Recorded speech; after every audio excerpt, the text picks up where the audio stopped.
architect, great friend of the club. He's the king of dad jokes. Go crazy for Jade Yurich, everybody!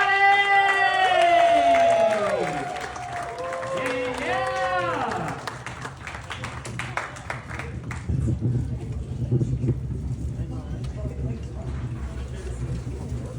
Hello, everybody. Pat yourselves on the back. You all look pretty cute. My name's Jade. My dad named me after his favorite stripper. I grew up in a strip club. Learned not to objectify women. It was just unfortunate that my mom still worked there. She's amazing. Lovely woman. Growing up, I didn't really know what I was. So I asked her. She said, "Well, son, you're half and half. Your dad's a muggle and I'm a witch." Bit of a nasty shock for him when he found out. That's all the Harry Potter content for this evening. But I wanted to test this theory. So I told that joke at Second City, and as soon as I said the word witch, the fire alarm went off. I also posted it on TikTok. My mom told me to take it down. So either a hex is coming or my mom's gonna cancel me. A little bit of context, growing up, my mom and her girlfriends would celebrate this pagan ritual called Beltane, where they'd all go to a cabin in the middle of the woods, get naked, and do paper mache on each other's bodies. Then they'd paint the bodies, my mom would collect the bodies, and they'd be hanging in our house like silhouettes, dangling bodies. I'd ask people to be like, want to come over and play Xbox? They're like, "No, your mom's a bitch." I said, "What?" "Your mom's a witch." Are any women on their period tonight? Answer me! I'm a filmmaker and I've always wanted to make a period piece. I'm asking just for research purposes. I asked my girlfriend, wasn't down. I waited 5 to 7 days, still not down. I hear that menstruation joke has real good flow.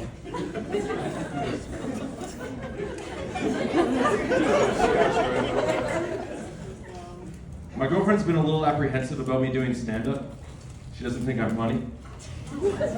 But I recently killed at a show, so now I'm allowed to do jokes at home. I'm actually not allowed to tell that joke anymore because it didn't kill as much as I thought it was going to, so. We just celebrated our 33-month anniversary. So we decided to spice things up a bit. We tried food poisoning. Anybody? We were shooting a documentary in St. John, not St. John's. We thought we were going to St. John's, but St. John, to give you a little bit of context again, I'm from Sault Ste. Marie. It's a small town. St. John, kind of the same deal. It sucks. But we wanted to, eat all the lobster, drink all the wine, maybe go back to the hotel, do some nude wrestling. So we go back. I light a few candles. Put on a little bit of sexy music. Unbutton my shirt a little bit. Button it back up.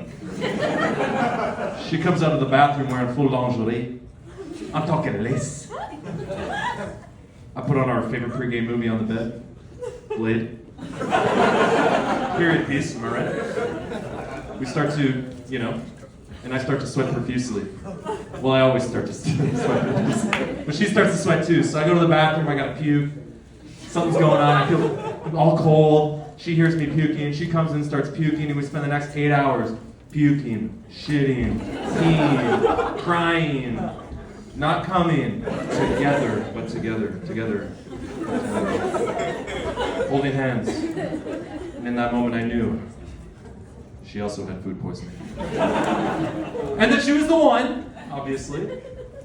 I'm walking out of the hotel room later that morning.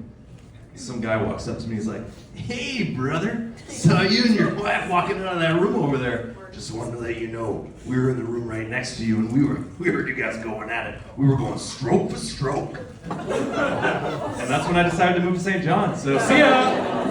Just kidding. I live in Toronto, obviously. When I came here, I was asking myself, am I going to be able to make it here? Film director, want to be a comedian too. The answer is no. I live in Mississauga now. The saga begins. Mr. and Mrs. Saga. I heard this one. Mrs. Sausage.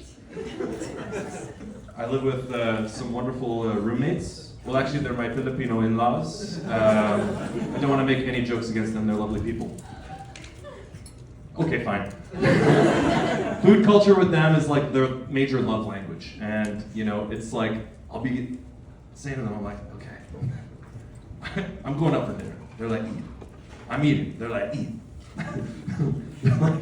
They're crazy. Anyway.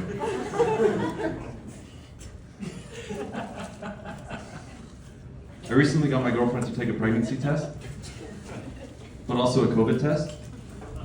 And she accidentally peed on the COVID test and spit on the pregnancy test. And we found out she's positively smart.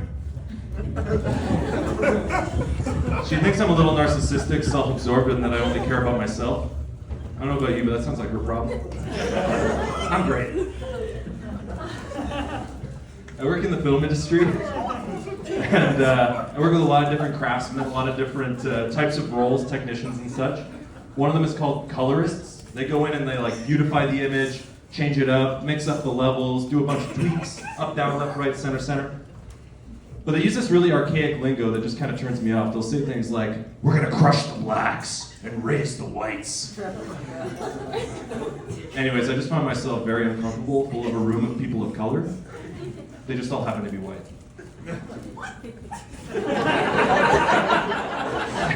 It's an office job, okay? Anybody have office jobs in here? Okay, can you relate to tech support? Everybody wants tech support, right? But they don't want the byproduct of tech support. Small talk. I don't want to hear about the chicken salad sandwich you made on the weekend, Doug. I don't want to hear about your wife and kids, Doug. I don't want to hear about your boat, Doug. Okay, actually, what? You have a boat? Speaking of boats, a lot of fucked up shit going on in the world right now. A lot of fucked up shit. People gotta find ways to cope. So I've been watching Titanic in reverse. But if that doesn't work for you, drugs. People who judge people who do cocaine, come on, come on. I got a buddy who does cocaine all the time, he's a great guy. I swear he's done it 1,000,000 times, never gotten addicted. Recently got a job as a tennis line judge, keeps complaining that he says this line's not big enough. Finish off with this one. It's a new one. I've never told this one actually, so let's see how it goes. I wouldn't call myself a bitter person, but I had some friends book their wedding day on the same day as my birthday. And when I was at their wedding, I was tearing up.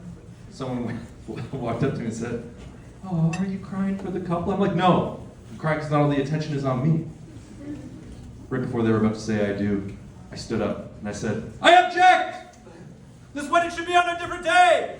And don't get me started on the reception. And they started cutting the cake. It's my birthday. I get the first piece. That's my time, guys. Thank you.